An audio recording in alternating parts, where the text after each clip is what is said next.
Bonjour Anne Lebars, alors tu es nouvelle venue dans notre association Vaine Aratai no Polinetia et tu es formatrice en harcèlement, contre le harcèlement. Est-ce que tu pourrais nous en dire plus?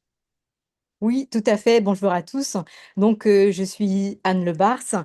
Je suis en disponibilité de l'Éducation nationale j'ai mené des entretiens pendant 4 années au DAZET de Paia pour aider les enfants à se sortir des situations de harcèlement.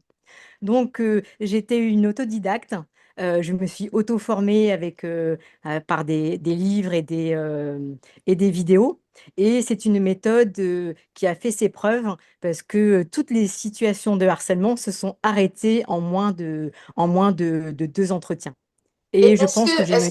est-ce que tu as connu, toi, dans ton métier d'enseignante auparavant, des situations de harcèlement? Et est-ce que c'est ça qui t'a amené à te former?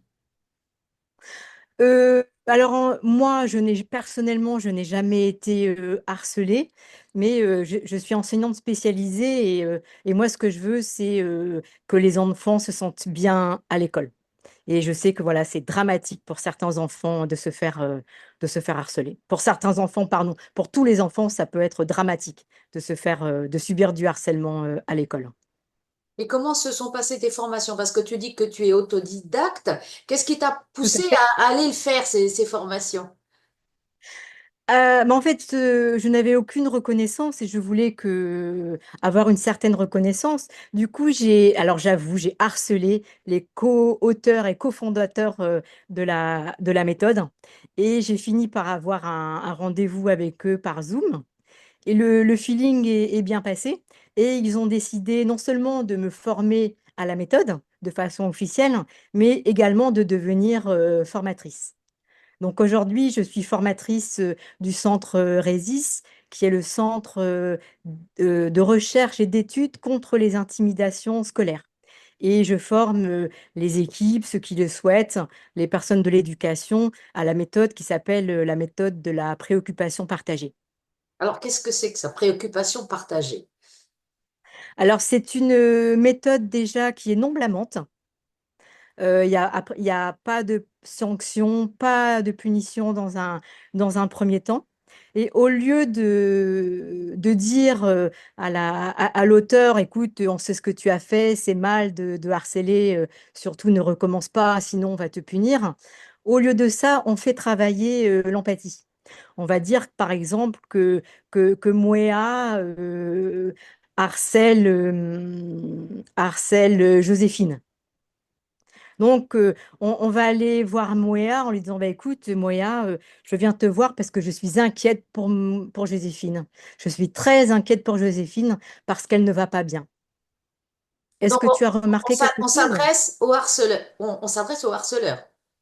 Tout à fait. On s'adresse au harceleur euh, et on essaye de déclencher de l'empathie.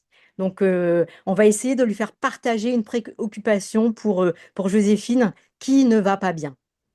Et en général, soit les enfants ou les adolescents disent, ah bah oui, j'ai remarqué, Joséphine ne va pas bien, elle se fait embêter, ou alors même je l'embête.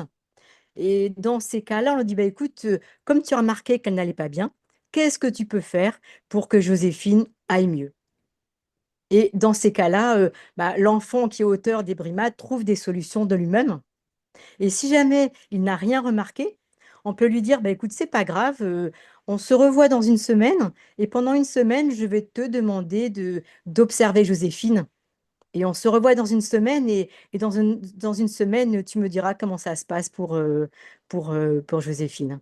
Alors, tu prends des exemples de prénoms comme ça, mais que se passe-t-il si Moéa te répond, bah, qu'est-ce qu'elle t'a dit, Joséphine? Pourquoi elle a dit que c'était moi? Qu'est-ce qui se passe? Si tu tombes sur quelqu'un qui te renvoie une autre image en te disant, qu'est-ce qui se passe? S'il y a une notion Alors, d'agressivité. je ramène toujours au cadre, à savoir, je vais répéter, écoute, je suis très inquiète pour Joséphine. Nous sommes très inquiets pour Joséphine et je vais multiplier les entretiens. Donc, Et en tu te général, bases, comment? pardon, Pardon, tu te bases sur les injonctions des enseignants, des enfants. Comment ça se passe pour identifier les harceleurs? Alors c'est très difficile, pour les enfants harcelés, c'est très difficile de parler du harcèlement parce qu'il y a un phénomène de honte et surtout, ils ont peur que ce soit pire après. En général, c'est soit les amis qui se rendent compte que quelque chose ne va pas bien.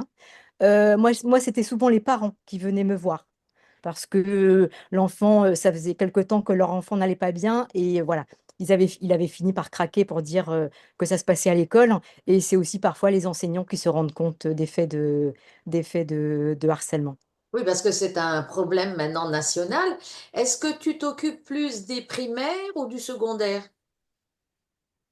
Alors moi, j'ai travaillé essentiellement en élémentaire, mais cette méthode, on peut elle peut, comment dire, on peut la mettre en place dès la moyenne section jusqu'à l'université. Je l'ai même faite pour des adultes hein, Et comment faire? et ça Oui, avait parce que fonctionné. en primaire, est-ce qu'ils ont tous des smartphones qui leur permettent de harceler aussi par ce biais-là, ou est-ce que c'est des confrontations directes?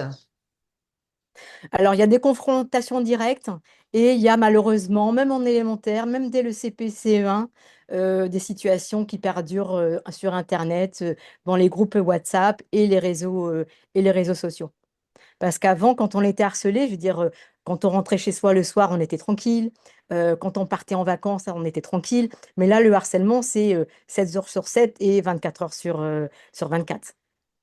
Alors, qu'est-ce que tu proposes pour lutter? Comment on peut te trouver? Où est le siège de cette association? Ou Donc, de bah, ton bureau? ouais, je représente l'association Rhésis. Donc, on peut trouver les coordonnées sur la page internet www.centreresis.org. Et j'ai également une adresse mail professionnelle qui est anne.lebars@centreresis.org. Voilà, je répète, Oui, anne.lebars@centreresis.org. Voilà, parce que moi au oui, début, je comprenais résiste. Bon, mais non, il n'y a pas de Non, T. non, non, c'est le centre Rhésis, tout à fait. Et donc, on peut t'envoyer un mail, s'adresser à toi pour te demander de l'aide.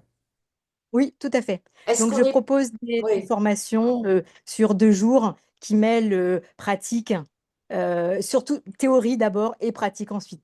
À savoir que les stagiaires euh, pourront tester en fait les entretiens. À la fin de la formation, ils sauront s'entretenir avec un intimidateur, un élève cible des brimades et les parents également. Et est-ce que tu passes par le biais de l'éducation? Non, je ne passe pas par le biais de l'éducation. Je fais des formations à titre privé. J'ai déjà fait des formations avec le centre Apiora au mois de juin et au mois de décembre. Donc, ça marche aussi pour les adultes.